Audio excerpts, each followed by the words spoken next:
Halo guys, kembali lagi di Alida Channel. Kali ini gue tuh pengen ngasih tahu lo terkait dengan informasi untuk masalah sekolah atau pendidikan nih. Nah, ngomongin apa sih? Ya kan? Aduh, ngomongin apa ya masalah pendidikan? Kayaknya kepo ya nggak sih? Nah, kali ini gue pengen ngasih tahu nih terkait dengan informasi beasiswa, tapi nggak di luar negeri guys, tapi melainkan di Indonesia. Hah? Apa di Indonesia gitu kan? Pasti yang kayak, beasiswa mana tuh? Harus ribet ya kayak gitu. Atau persyaratannya gimana nih? Harus apa yang aku harus sediakan kayak gitu. Nah, kali ini gue pengen sharing ke kamu yang lagi nonton terkait dengan gimana sih gue sebagai mahasiswa atau alumni sekarang ya, bisa disebut alumni dari kelas beasiswa dari Universitas Trisakti jurusan akuntansi. Wah banget gak sih sebagai anak Trisakti tapi gue juga bisa dapat kelas beasiswa. Yeay, gak sabar gue untuk ngasih sharing section kepada kalian yang nonton di channel ini. Yuks.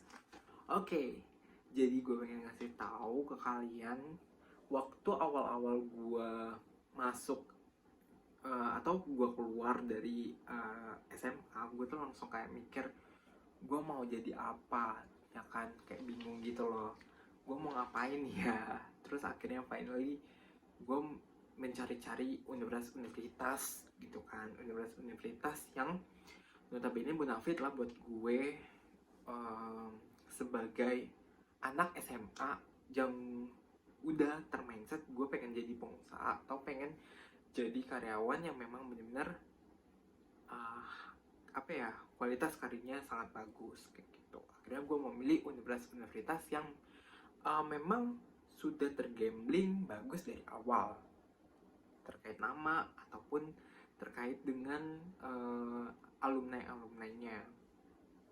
Nah, terpilihlah untuk mencari info terkait Trisakti waktu itu.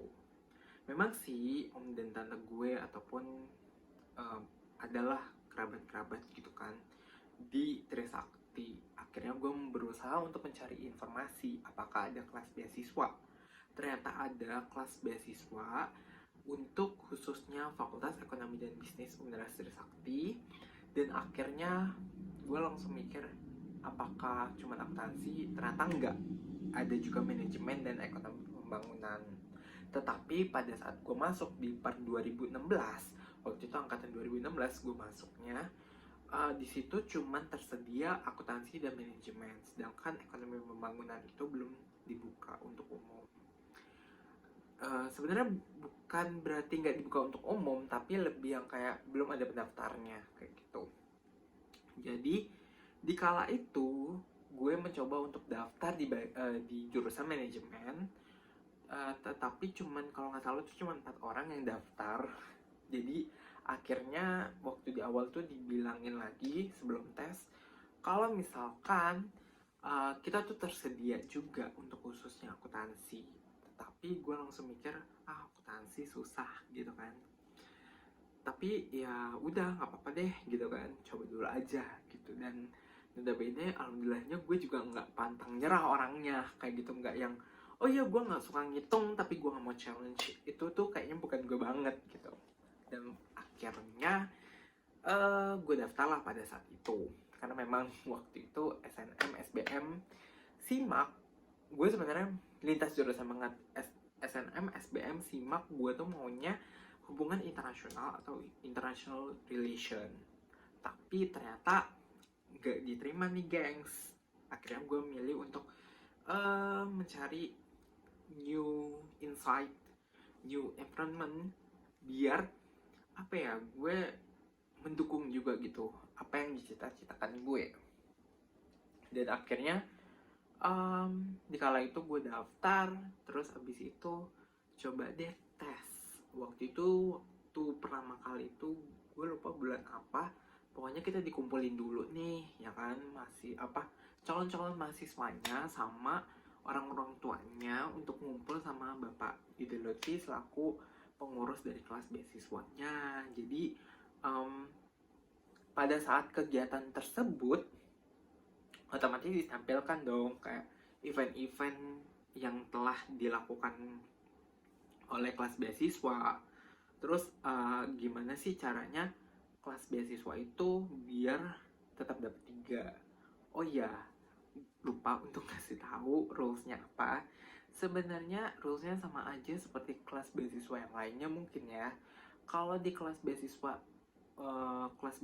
FEB Universitas Trisakti ini juga punya kita harus IPK 3 yang pertama per setiap semesternya. Jadi kalau misalkan di bawah 3 ya otomatis drop out. Terus yang kedua, kita juga harus aktif juga nih gitu kan dalam kegiatan. Jadi benar-benar apa ya, kegiatan-kegiatan tuh difokuskan kepada kelas beasiswa. Sempet yang kayak ya ampun kok kelas beasiswa mulu sih, tapi at least sekarang gue malah bersyukur banget sih karena dengan keaktifannya jadi gue bisa mendapatkan ilmu baru juga, terus teman baru, terus yang kayak sering diajak banget tuh yang kayak studi banding gitu kan, kayak ke PT-PT apa, kayak ya kayak semacam study tour gitu, dan seru-seru sih kegiatannya kayak gitu. Terus mungkin yang terakhir, yang paling krusial adalah tidak boleh mencontek. Karena mencontek ketahuan itu adalah waduh sanksi terbesar deh ya kan, langsung auto drop out. Sebenarnya untuk masalah nilai, untuk kompensasi sih tidak terlalu ya. Mungkin kalau misalkan nilainya tidak terlalu jatuh banget, misalkan mungkin ya kalau misalkan 2,95 ya it's okay lah untuk dipertolongkan seperti itu, namanya juga semester awal. Tapi belum tahu ya, maksudnya kebijakannya itu kan tergantung dengan para petinggi-petingginya juga seperti itu. Karena kita juga dari awal sudah harus konsistensi minimal IPK 3 kayak gitu. Oh ya, untuk biaya per semesternya itu kurang lebih sekitar 8-9 juta. Gue lupa ya. Gue pokoknya tinggal diurusin sama tante gue, jadi gue nggak pernah melakukan pembayaran karena at least gue tuh orangnya mager banget untuk melakukan pembayaran seperti itu. Jadi ya nggak, ya udah gue tinggal diurusin aja sama tante gue.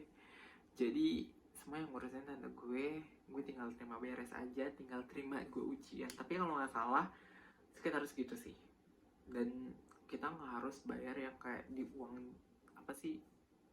Gue nggak pernahnya ngelihat di reguler tuh, pokoknya yang kayak di uang di depannya gitu loh, misalkan 25 juta. Nah itu kita nggak ada, langsung bayar per semester 1 aja, langsung per 1. Kalau nggak salah tuh 9 juta deh per semester gitu. Terus enaknya di kelas beasiswa itu adalah benar-benar yang teman-teman kita itu juga teman-teman yang benar-benar apa ya, semuanya karena kita satu ruang lingkup nih ya kan, kita satu kelas, jadi yang kayak semangat kita tuh terus-terusan gitu, karena teman-teman kita itu lagi, dia lagi, belajarnya itu lagi, dan kita nggak pernah pindah kelas, nggak pernah segala macem, ataupun menemukan teman-teman baru itu nggak pernah. Jadi kelasnya udah ditentukan juga kayak gitu. Untuk kelasnya sendiri itu tuh kita di kelas siang atau di kelas paralel biasanya orang nyebut. Jadi kita tuh kuliah nggak siang juga sih, jam 1:30 sampai jam 6:30, paling lambat ya jam 7 gitu. Nah sebenarnya ini tuh enak banget gitu kan, ini tuh enak banget karena menurut gue sendiri, gue yang rumahnya di Bekasi ya kan, jauh, gue harus naik busway dan lain sebagainya. Memang apa ya, transportation oriented banget gitu gak sih kalau di Cempaka Putih, karena ini juga tempatnya di Cempaka Putih ya, cuma di Cempaka Putih kita punya khusus banget di kelas beasiswa tuh di Cempaka Putih lantai 2, itu ruang kelas kita memang udah terkhususkan di situ. Tapi justru enak banget gengs, jadi yang kayak mau kemana-mana tuh udah enak banget. Kalian mau rumahnya dimanapun itu bisa naik transportasi apa aja gitu, karena busway tinggal nyebrang doang. Jadi yang kayak nggak perlu ribet-ribet lagi atau susah-susah bawa mobil atau bawa kendaraan lainnya, karena itu memudahkan kalian banget gitu. Jadi kalau gue sendiri sih biasanya dulu dari Bekasi gue naik B12 busway-nya, terus sampai Cawang-Uki. Sebenarnya waktu di awal-awal itu tuh bisa langsung, sebenarnya sampai sekarang sih ya, kalau pagi sampai langsung bisa langsung sampai depan kampus.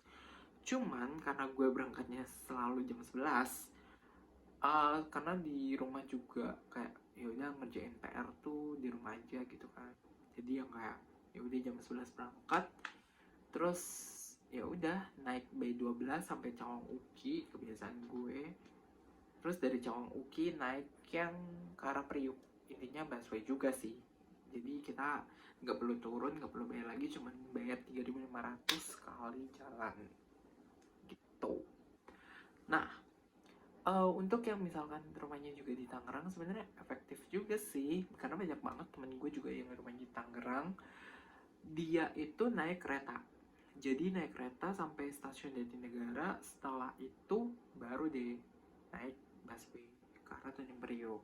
Jadi mudah banget gak sih untuk akses ke kampus. Nah, selain itu juga kita juga punya kakak kelas yang benar-benar baik banget, yang benar-benar kayak udah nggak ngerasa kayak junior senior lagi, malah kayak kakak adik aja gitu, yang kayak satu sama lain memberikan informasi, mengajarkan kayak gitu di setiap semesternya. Jadi biasanya kita juga dari kelas beasiswa adalah saling ngajar-ngajarin gitu ya, maksudnya apa ya, dibilangnya asdos pribadi kali ya, asdos pribadi gitu, lebih tepat sih sebenarnya dibilang kayak gitu, karena apa ya, ngajarinya benar-benar sampai detail layaknya memang seorang asdos. Memang mereka asdos, cuman lebih yang kayak benar-benar ngajarin kita pas waktu ujian, misalkan kayak UTS ataupun UAS dari semester 1 sampai semester akhir. Coba bayangin, itu kita sering banget melakukan kayak gitu. Jadi benar-benar nggak ada junior senior lagi, tapi melainkan kakak adik banget. Benar-benar apa ya, kayak ya udah gitu, kayak cerita-cerita kayak gitu, bahkan ya benar-benar deket banget gitu kayak gitu. Karena konsep dari kelas beasiswa adalah sebenarnya kekeluargaan, karena kan benar-benar kita cuman apa ya, kita nggak pernah pindah-pindah dan ruang kelas kita segitu-gitu aja, dan dari apa ya, dari tingkat 1 sampai yang udah mau lulus pun di jamnya yang sama. Jadi setiap kita ketemu, kita selalu ketemunya itu lagi. Terus kalau ke toilet ya pasti ketemu temennya itu lagi. Jadi yang kayak, emang sih mungkin orang berpikir yang kayak nggak bersosialisasi nih sama orang-orang yang lain, tapi nggak juga sih menurut gue, karena gue juga tetap masih bisa berinteraksi dengan yang lain. Mungkin di organisasi kan kita nggak cuma di siang, tapi kita juga bisa melakukannya di pagi dan malam mungkin ya, kayak gitu. Dan tentunya kita juga ada forum beasiswa Usakti yang benar-benar kekeluargaan banget. Kalian bisa cek di forum beasiswa Usakti atau Forbes namanya. Nah, di situ tuh enak banget, bener-bener apa ya, kekeluargaan banget sih. Acara-acaranya juga gokil banget, karena gue juga part of dari Forbes waktu itu. Gue sering banget jadi acara, terus gue sering banget untuk fundraising, untuk melakukan apa ya, seperti kayak jual beli kayak gitu, jual makanan dan lain sebagainya, karena seru banget kayak gitu untuk bisa bergabung organisasi pada saat kuliah. Karena kita juga kuliah nggak cuma harus kuliah doang, tapi melainkan juga kita harus menambah insight baru dari yang lainnya, contohnya ya organisasi ya kan, karena kita juga butuh yang namanya belajar untuk part time ataupun belajar leadership kayak gitu. Nah, terus sekian, bye bye.